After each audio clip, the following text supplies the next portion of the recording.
Olá, seja bem-vindo a mais um programa Propósitos de Vida. Eu sou o pastor Adriano Papa. Muito bom estar aqui com vocês. E hoje a gente vai ter um bate-papo bem legal. Olha só, eu tô com os livros aqui, ó. O Ser Adolescente, Adolescência Como Nunca Te Contaram. É Zion que fala, né? Isso, Zion. Zion, O Planeta Secreto. E eu tô com a escritora desses livros aqui. Mas antes eu quero que você convide mais pessoas. Se você estiver assistindo na internet, compartilhe esse vídeo, curta, comente, né, para que mais pessoas possam assistir, possam conhecer o trabalho dela. Está aqui conosco a Débora Miranda, ela é psicóloga, membro da Igreja Batista Atos, no bairro Canaã. Um abraço para todos aí, para o pastor e para todos os membros da Igreja Batista Atos. Mãe da Bela e do Benjamin, esposa do Kevin. E como eu mostrei os livros aqui, é escritora. Débora, seja bem-vinda ao nosso programa. Muito obrigada, eu agradeço o convite, é um privilégio para mim estar aqui. Ok, nós vamos falar bastante aqui sobre adolescente, né? É a sua praia, vamos dizer assim. Isso, realmente. Pois é, o que marca uma adolescência, assim? Qual a principal mudança emocional, de comportamento, que marca essa fase que a gente chama de adolescência?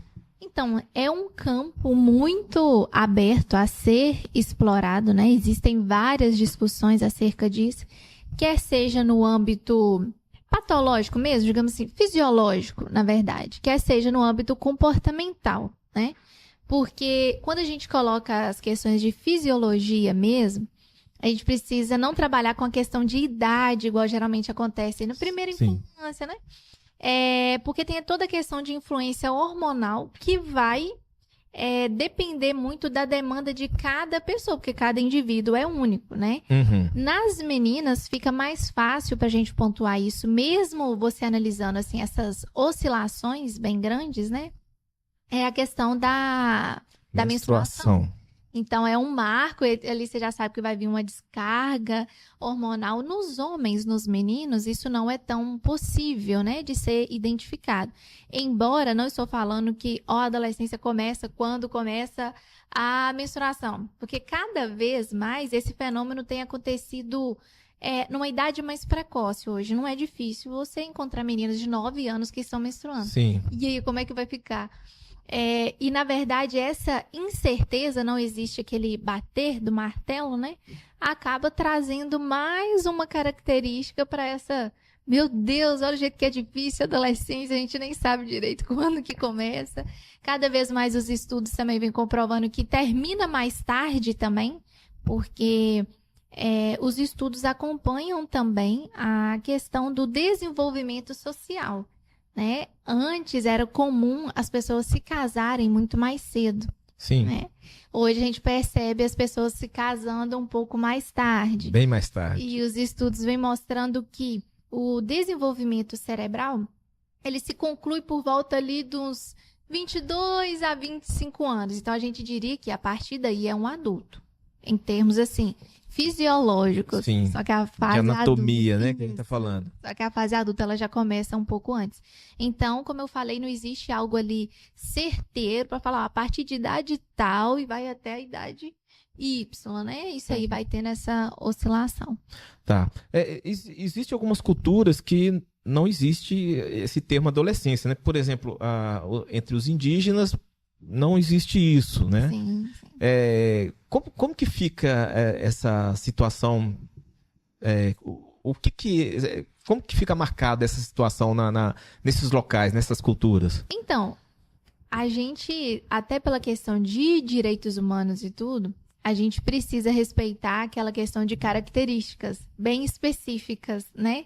Você citou a questão dos indígenas, mas no Oriente, né, também tem outras culturas, né? São outros estilos de vida. Isso, eu ia citar algumas, mas eu fiquei na dúvida, falei, via das dúvidas, melhor não falar. Por exemplo, a gente tem essa crítica ocidental, que é a questão do casamento lá, de meninas ainda. Então, será que existe, de fato, adolescentes? Poderíamos ter uma crítica um pouco mais incisiva e pensar, será que, de fato, existe infância? Já que algumas, né, estão abordadas por esse contexto.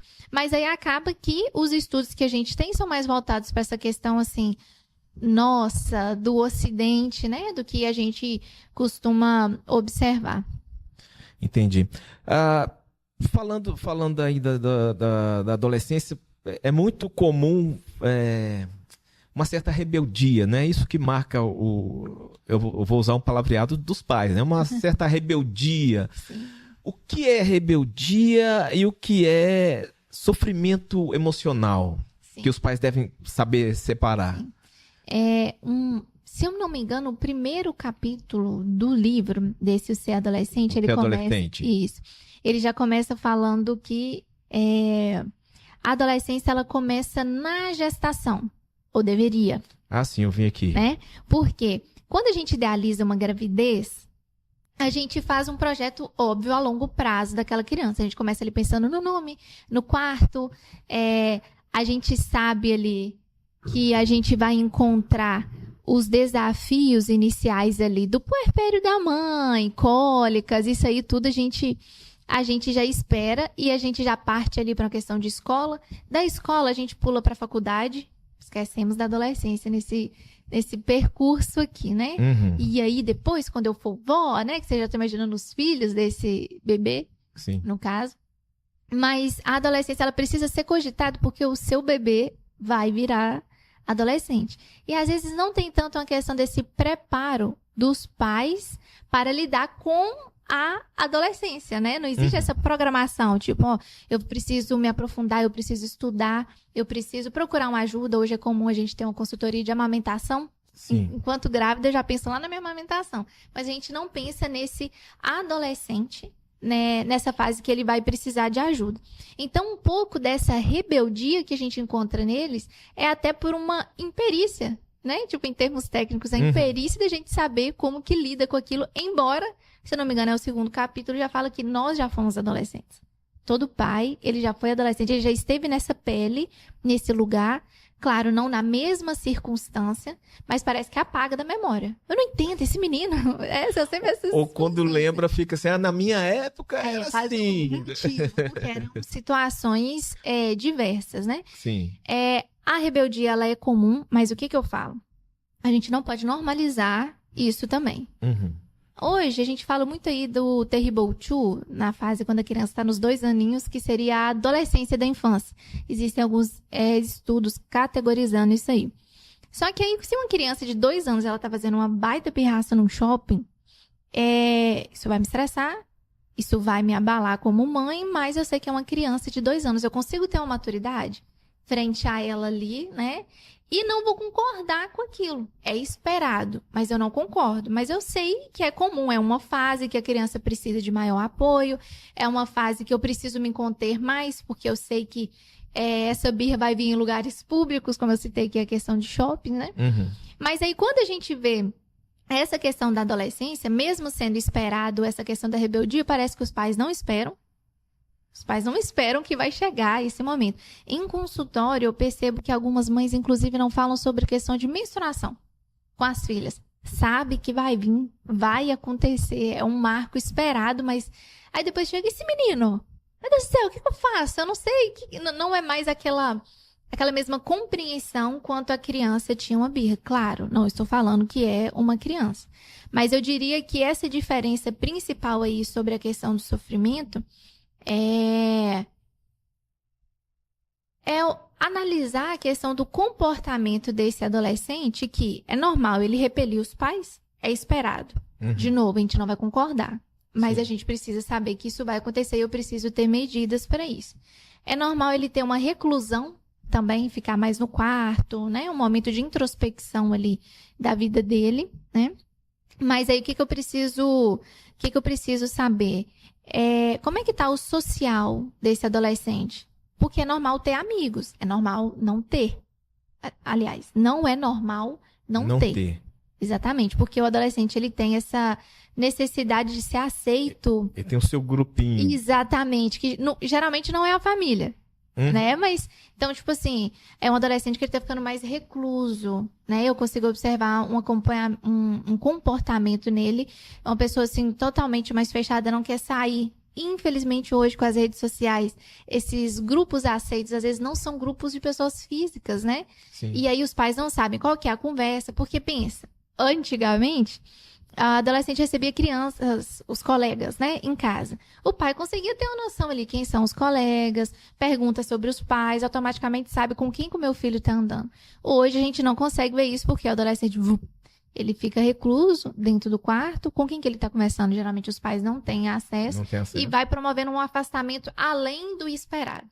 É comum esperar esse afastamento, mas hoje a gente presencia algo que não, assim, é tão esperado, né? Então, esse isolamento acaba impedindo o pai de realmente entender o que é um sofrimento. Será que meu filho está realmente precisando de ajuda ou é algo característico ali? Uhum. Entendi. Ainda dentro dessa questão do sofrimento e tal, tem termos que os pais costumam usar aí para taxar os filhos, né? Aborrecente. Eu vi um escritor, tô batendo no microfone toda hora aqui. Eu vi um escritor dizendo assim, adolescer, né? Como se fosse uma doença. O que você me diz sobre esses termos? A minha opinião profissional e pessoal, eu não consigo ver que essa é uma nomenclatura que ajuda. Uhum. Né? É algo mais que atrapalha. E o que a gente precisa entender? A gente, como o adolescente ele é grande, às vezes em estatura, a gente acha que ele também é maduro, né? Em termos, assim, de cognição, de responsabilidade, igual eu falei no início. É um cérebro que não está maduro, não está pronto, Sim. né? Anatomicamente falando. Uhum.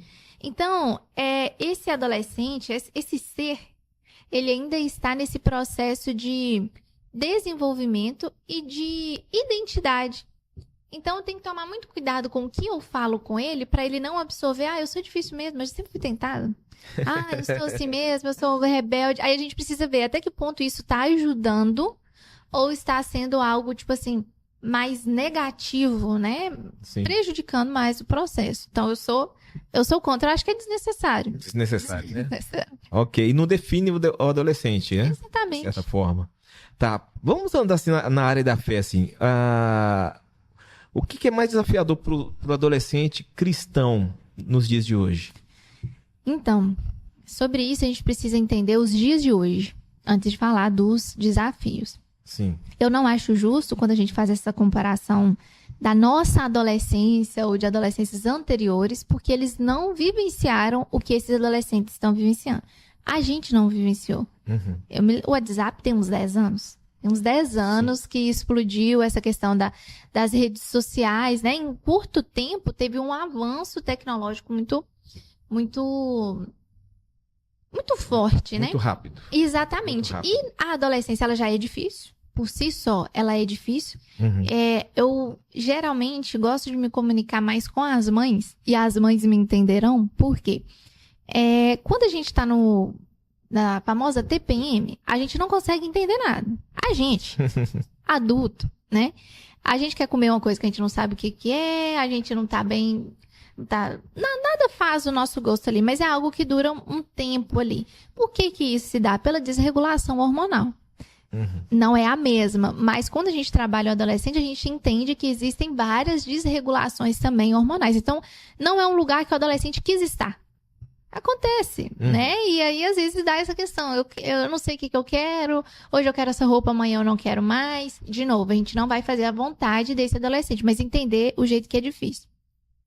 E o adolescente, ele não tem maturidade para lidar com todas essas questões que a gente tem nos nossos dias hoje.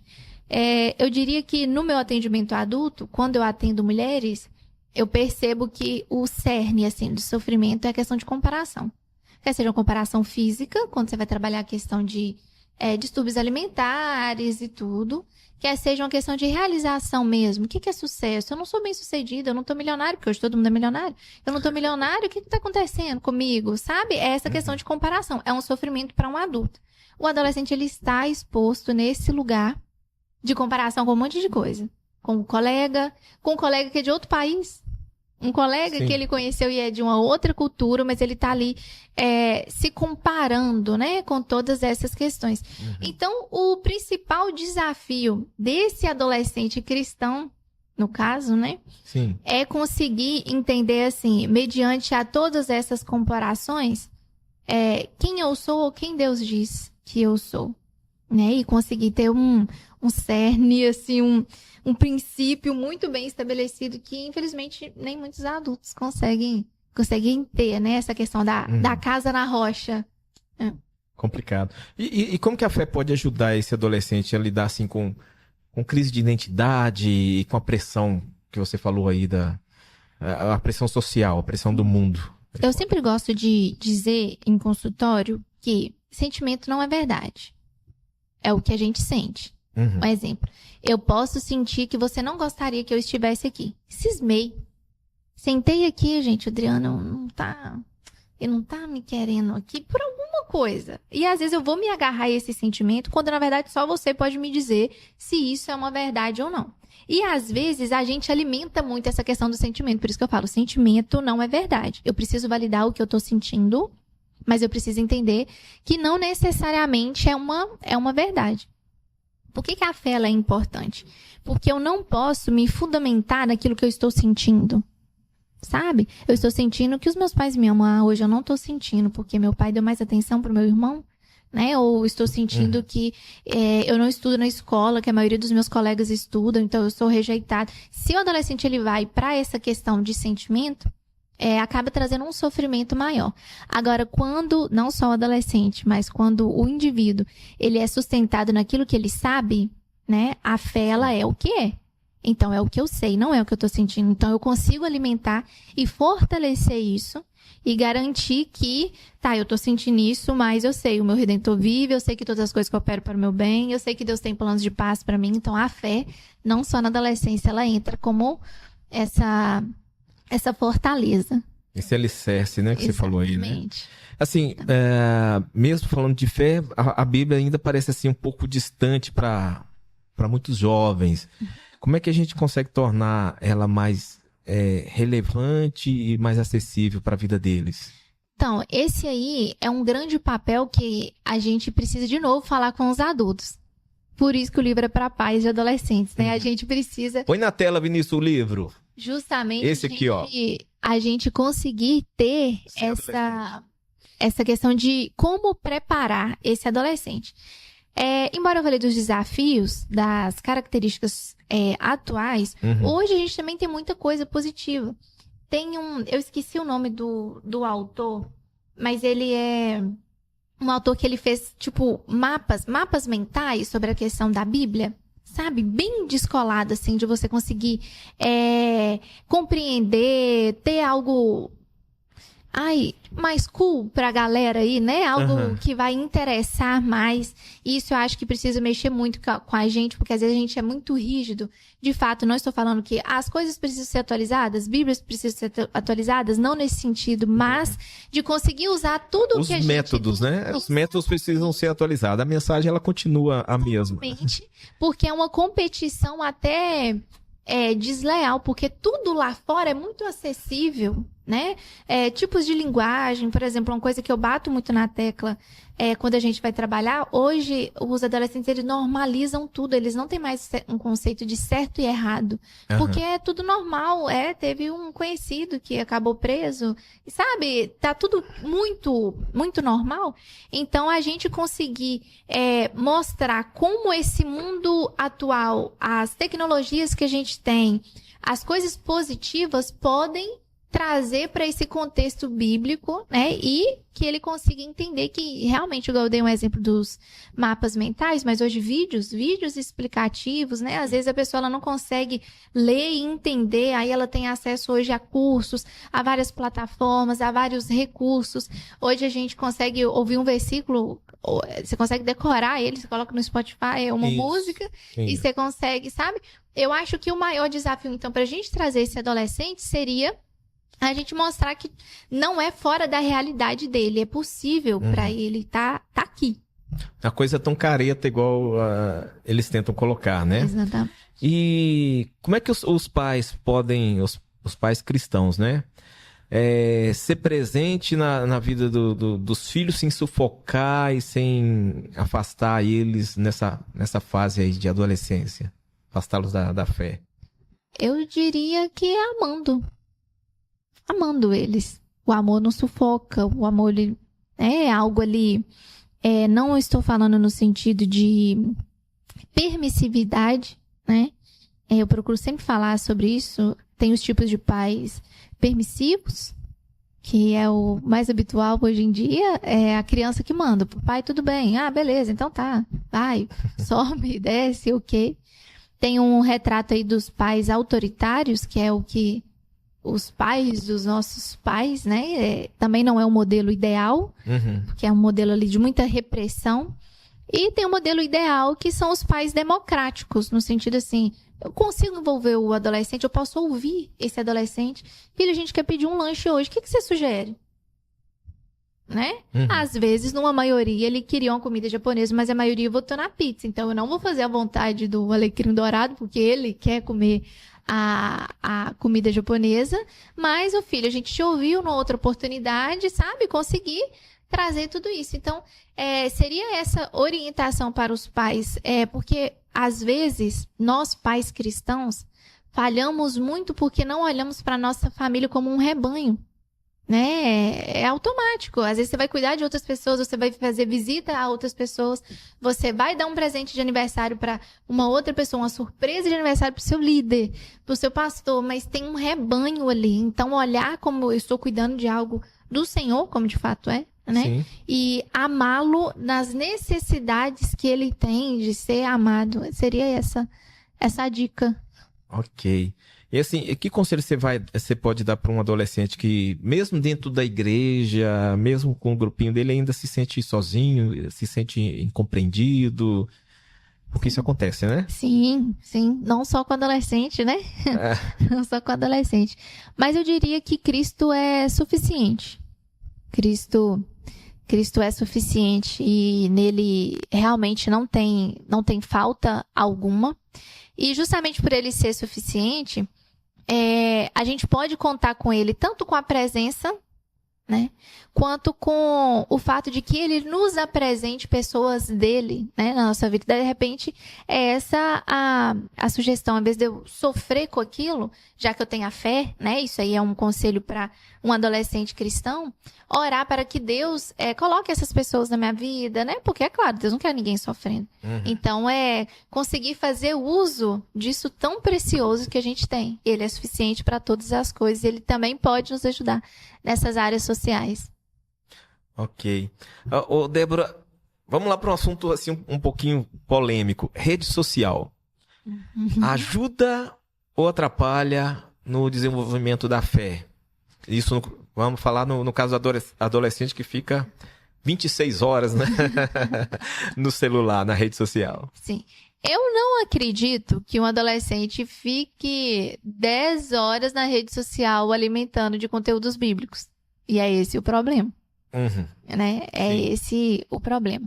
Também não acredito que na era que vivemos hoje seja possível isolar o adolescente de um contexto tecnológico. Embora, é claro, como a gente está falando de adolescência, nós estamos pegando várias faixas etárias. Sim. Né? Então, existe ali... isso não é uma regra, né? Mas o pai precisa saber qual é o momento que eu vou permitir que meu filho esteja inserido em redes sociais e qual é o controle que eu tenho sobre isso. Porque esse é um assunto muito polêmico, porque tem sempre aquela questão de trabalhar a privacidade do adolescente, né? Respeitar o espaço dele. Mas o que eu sempre falo para os pais é: escolha o seu difícil. Por quê? Nós, pais, respondemos pelos nossos filhos.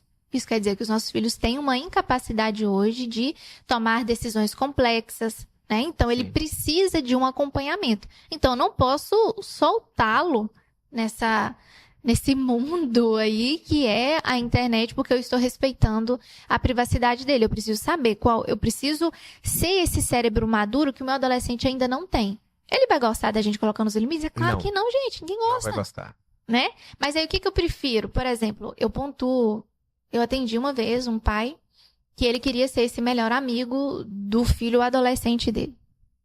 E eu falei com ele: não é o momento de você ser um melhor amigo, a não ser que o seu filho tenha outros 3 melhores amigos da sua idade. O que geralmente não acontece.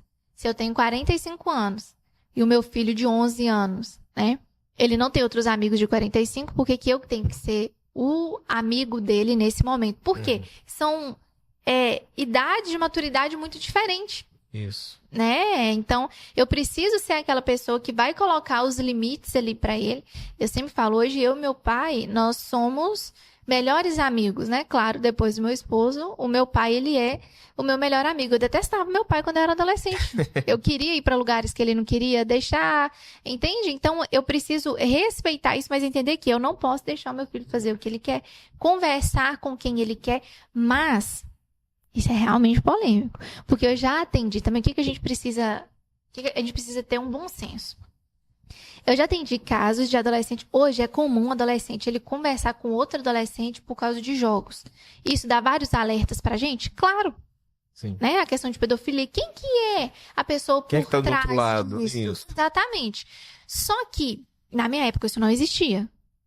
Eu não cheguei nos 30, mas na minha época isso não existia. Nós estamos falando de pouco tempo atrás. E a gente precisa ter esses cuidados? Sim. Mas é muito provável que cada vez mais vai ser mais frequente essas amizades de rede, sabe? E aí que vai o ponto. Será que não existe, de fato, uma criança ali comunicando com o meu filho? Porque essa foi uma queixa, uma vez que a menina ela começou a fazer coisas escondidas da mãe, porque ela já tinha feito chamada de vídeo com a menina, conheceu os pais da menina. Eu sei, será que eram os pais? Tudo isso passa na nossa cabeça. Sim. Mas se eu procuro entrar nesse universo e falar, é mesmo, filha, você tá conversando com a fulaninha? Ela é sua amiga? Vamos marcar um dia então, deixa eu conversar com a mãe dela. Porque não é isso que a gente faz quando um colega de um filho nosso, né, vem, você quer conhecer os pais, você quer conhecer a procedência. Mas às vezes os pais pensam assim, não, isso é um abusador, isso é alguém que tá... Aí isso gera um afastamento muito grande, um conflito geracional. Porque a filha vivencia algo que é normal na fase que ela está, sim, que não era normal na fase da mãe, e isso aí acaba... Chocando. Exatamente. Então, assim, eu vou ser esse cérebro maduro do meu filho entrando no mundo dele.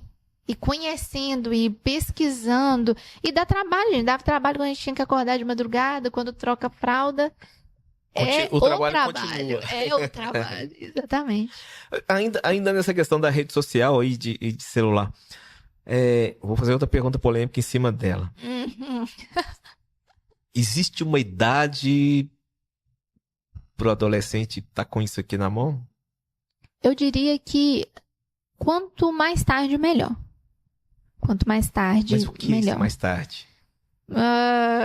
Eu tinha um professor que era engraçado, ele falava assim, olha, quando seu filho, ele falava para os pacientes dele, quando seu filho tiver 18 anos trabalhando e puder comprar, né, aí você libera o celular. Sim. Eu acho Mas isso não acontece, né? E eu acho que depende muito do contexto. Depende muito do contexto.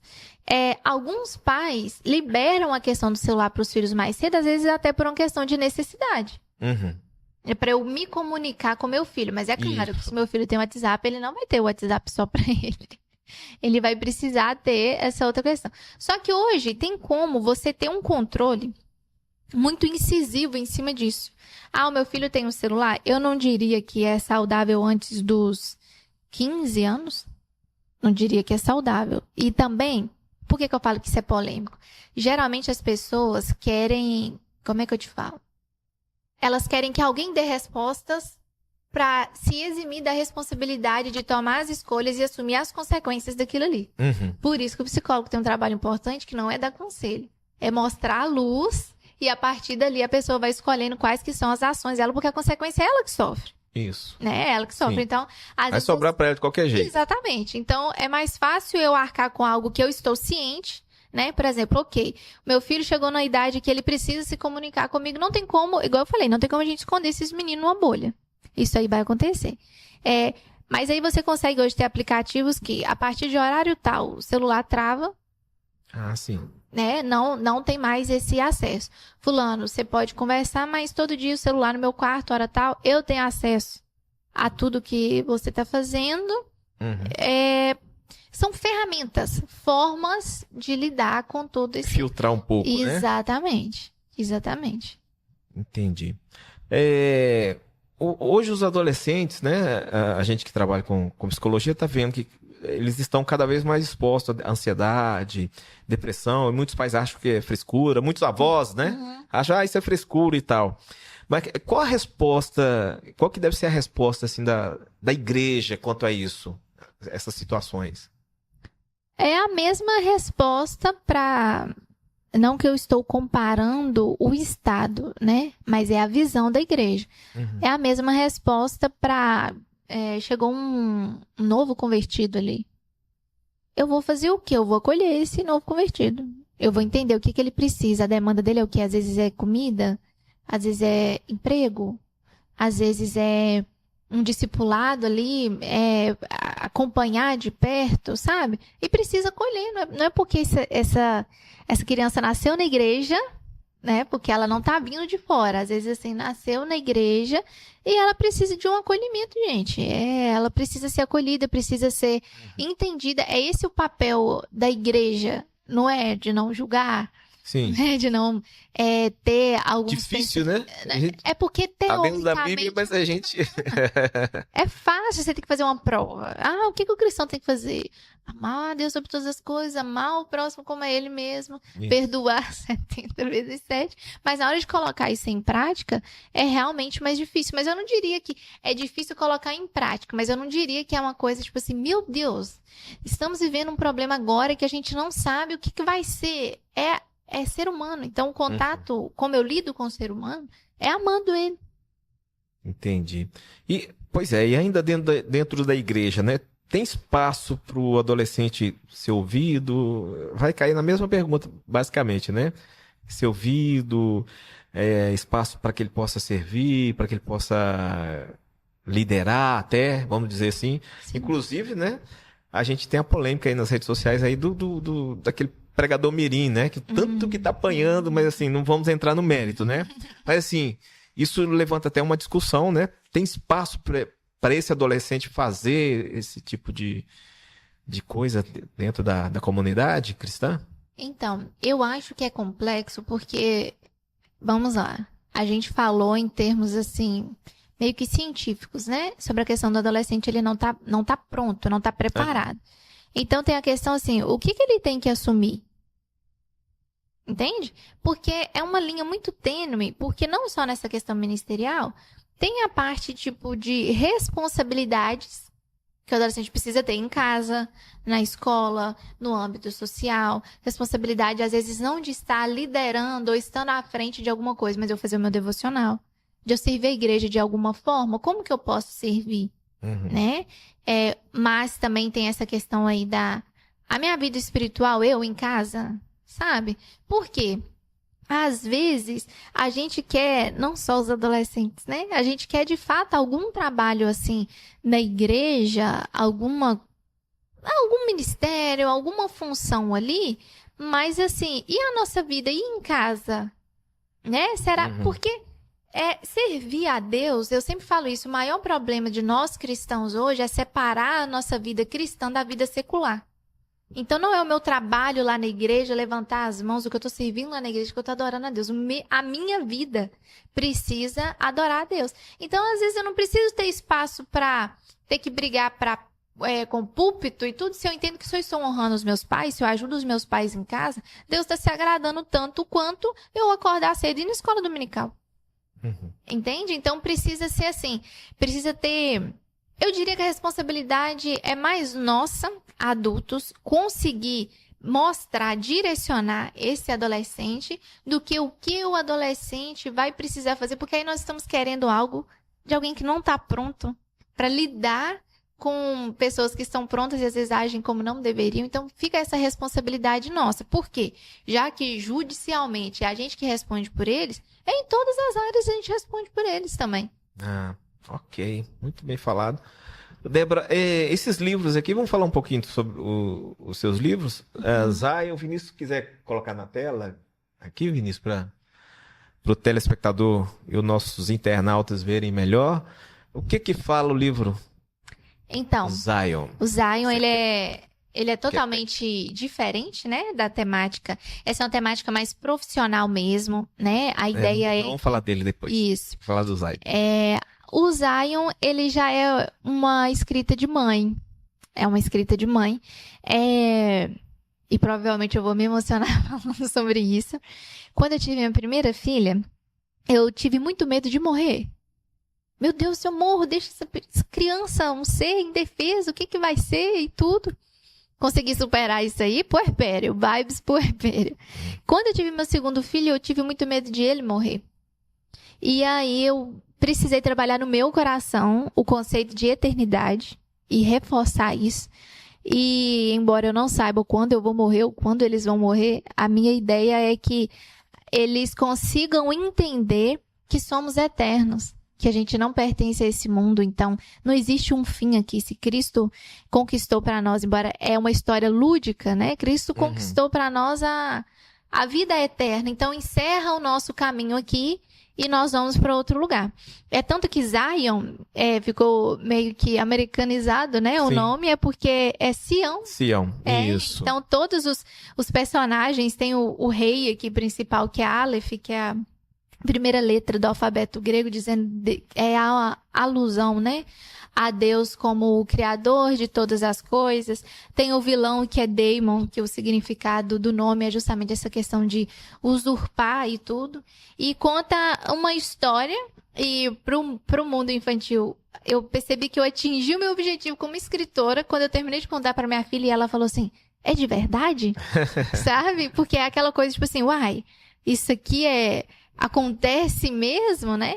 Então é uma forma lúdica de contar sobre o plano de salvação, né? Tem a queda do homem, o plano de salvação e a promessa que a gente tem de ir para um lugar perfeito, que é Zion, que é Sião, no caso. Aí essa é a motivação e a história do livro. Muito bacana, Zion. E agora esse livro aqui, O Ser Adolescente. Quiser colocar colocou na tela. Isso. Esse aqui foi meu primeiro livro, né? O Zion não foi o primeiro. Não, foi esse aqui. Depois, eu sempre gostei de escrever, de ler, escrever, mas esse aqui, ele tinha um viés muito profissional, por quê? É uma característica do pai do adolescente, não é procurar terapia, é procurar terapia para o filho adolescente. É como se fosse assim, eu preciso que você conserta. O problema é o filho, não sou eu. Exatamente. Só que eu não consigo ter a visão de que esse adolescente ele não é responsável por ele não tem uma autonomia, então eu sempre procuro trazer os pais para esse lugar ali no consultório também, óbvio, com o objetivo de melhorar a vivência do adolescente. E eu comecei a observar algumas queixas em comum que as famílias tinham sobre a questão da adolescência e tudo. Então, esse aqui é como se fosse uma espécie de manual, né? Por isso que é adolescência, como nunca te contaram, para os pais conseguirem refletir sobre a adolescência dos filhos. No final de cada capítulo, eu coloco algumas perguntas, né? Para ser um efeito terapêutico mesmo, para o pai conseguir ler sobre aquilo ali e analisar, né? A gente sabe de fato os efeitos terapêuticos que tem na escrita sobre aquilo ali, porque a ideia é que ele consiga, assim, pelo menos ter um olhar diferente, porque quando ele vem para o consultório, já é tipo assim, eu não tô aguentando. Esse meu filho só me dá problema. Eu já não sei mais o que eu faço. Então eu consegui dar uma respirada e falar assim, não, realmente, é meu filho, isso é uma fase, né? Eu não estou falando que o meu filho é adolescente, ele está sendo, né? Ele não vai ser adolescente para sempre. Então, a temática dele já é essa temática mais terapêutica mesmo. Ok. Para adquirir os livros, no Instagram, no Zap, como que entra em contato com você? Então, de família para família, né? Eu e meu pai agora temos um instituto, é um Instituto Nós, que visa realmente trabalhar essa questão de família. No Instagram do Instituto tem todos os contatos para acessar vídeos no YouTube ou para entrar diretamente pelo contato, né, via WhatsApp, e aí consegue realizar essas compras. Ok, o Instagram do Instituto está aparecendo aqui na tela, você entra em contato. Débora, nós estamos acabando aqui o nosso programa, agradecendo a sua participação. Eu que agradeço. As portas estão sempre abertas. Muito obrigada. Né? Depois vai vir mais aí, né? Mais livro, né? Então a gente vai chamá-la de novo. Olha, já deu um spoiler, né? Já deu um spoiler. Você quer fazer suas últimas considerações finais aí? Eu quero agradecer o convite, a confiança, agradecer também os espectadores, né? Que assistem o programa e obrigada E no que eu puder somar, estamos juntos nessa caminhada. Ok, nós agradecemos. E a você que nos assistiu até aqui, nós agradecemos a sua audiência, né, o fato de você estar ligadinho aqui conosco, né, e convidamos para o nosso próximo programa, né? A todos vocês, que o Senhor te abençoe e te guarde, que o Senhor resplandeça o seu rosto sobre ti e te dê uma semana de muita paz e saúde. Tchau, Brasil, até a próxima semana, se Ele assim nos permitir.